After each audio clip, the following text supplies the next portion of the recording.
Cricket ইতিহাসে বাঁহাতি ব্যাটসম্যানেরা বরাবরই প্রতিপক্ষের জন্য দুঃস্বপ্ন হয়ে উঠেছেন। আজ জানাবো সেরা ৫ জন বাঁহাতি ব্যাটসম্যানের গল্প।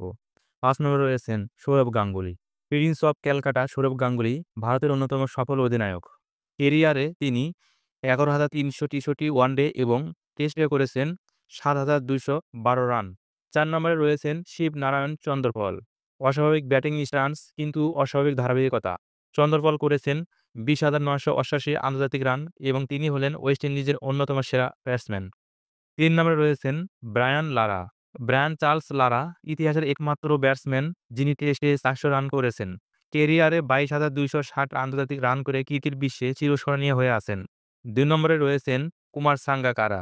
শ্রীলঙ্কার মহারথী কুমার সাঙ্গাকারা ১৮,০১৬ আন্তর্জাতিক রান করেছেন তিনি, যা তাকে ইতিহাসের অন্যতম সেরা বাঁহাতি ব্যাটসম্যান বানিয়েছেন। ১ নম্বরে রয়েছেন sir Garfield Sobers. Sir Garry Sobers